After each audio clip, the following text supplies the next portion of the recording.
Bagaimana hukumnya sholat ketika pikirannya kemana-mana, Bu ya? Jadi setan itu macam-macam model, ada setan penyair. Karena yang sholat penyair, oleh setan dikasih ide-ide. Waktu sholat ketemu ide membuat syair.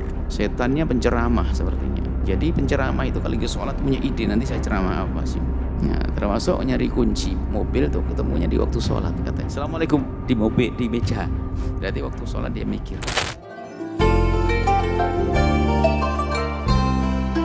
Assalamualaikum warahmatullahi wabarakatuh. Waalaikumsalam warahmatullahi wabarakatuh.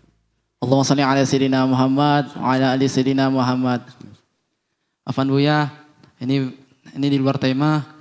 Bagaimana hukumnya sholat ketika pikirannya kemana-mana, Buya? Orang mencerahnya, Buya. Assalamualaikum warahmatullahi wabarakatuh. Assalamualaikum warahmatullahi wabarakatuh.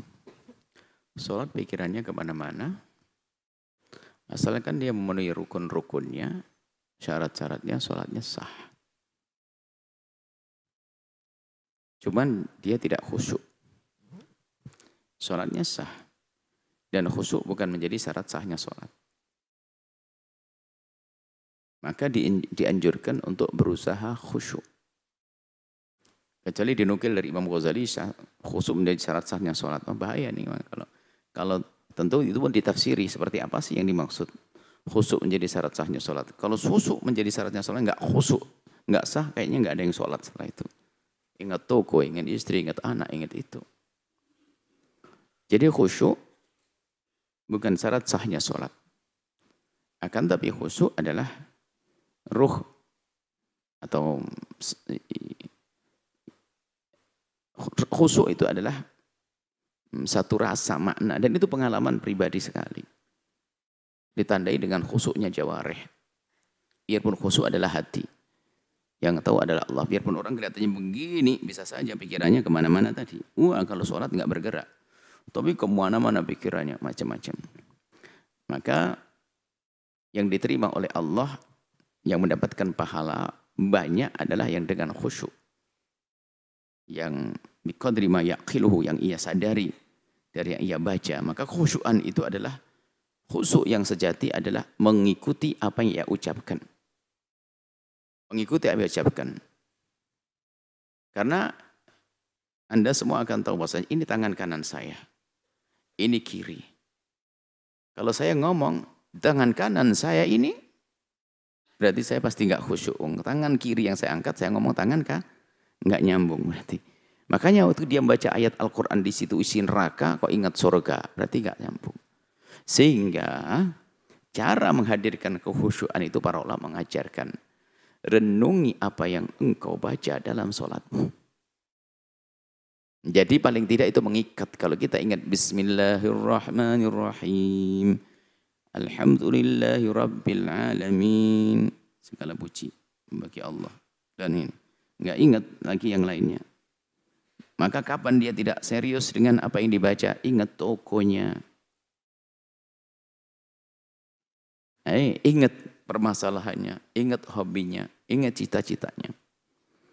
Jadi kalau pikiran kemana-mana itu bukan yang bertanya saja, siapapun bisa. Jadi setan itu macam-macam model, ada setan penyair. Karena yang sholat penyair, oleh setan dikasih ide-ide. Waktu sholat ketemu ide membuat syair. Setannya penceramah sepertinya. Jadi penceramah itu kalau lagi sholat punya ide, nanti saya ceramah apa sih? Nah, termasuk nyari kunci mobil tuh ketemunya di waktu sholat katanya. Assalamualaikum di mobil, di meja. Berarti waktu sholat dia mikir. Jadi seperti itu. Jadi setannya banyak. Jadi maka dari itu belajar khusyuk memahami maknanya.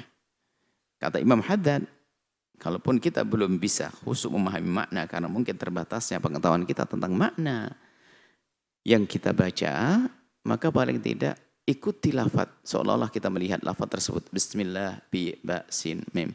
Bismillahirrahmanirrahim. Mengikat agar pikiran kita tidak kemana-mana tadi. Tapi sah sholatnya. Dan khusyuk itu wahbi, karunia dari Allah. Nggak bisa dibuat-buat. Maka mintalah kekhusyuan kepada Allah. Kadang setiap orang pun berbeda-beda. Ada suatu ketika dia sholat tenang dan khusyuk. Esoknya enggak sama sekali. Sehingga khusyuk ini hendaknya dikunci. Sehingga di dalam melakukan satu ibadah itu ada kunci. Dikasih lapis-lapis begitu. Jadi sebelum sholat ada qabliyah, lalu ada ba'diyah. Jadi kalaupun seandainya ada yang kurang beres, ba'diyahnya. Jadi mikir sandalnya waktu ba'diyah.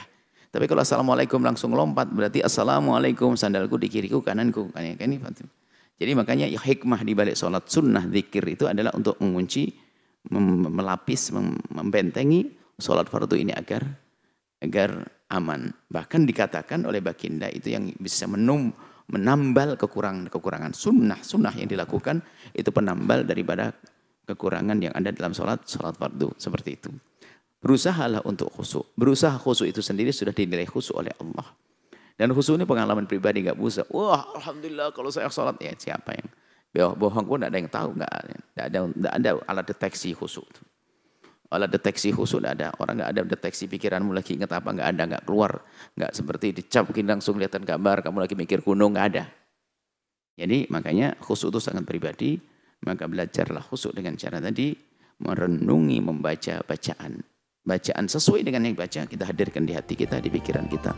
Wallahu a'lam bishawab. Sahabat Al-Bahjah TV, setelah menyaksikan video ini, jangan lupa bersolawat kepada baginda Nabi Muhammad. Shollu ala Nabi Muhammad. Allahumma sholli alaihi wa ala alihi wa sahbihi.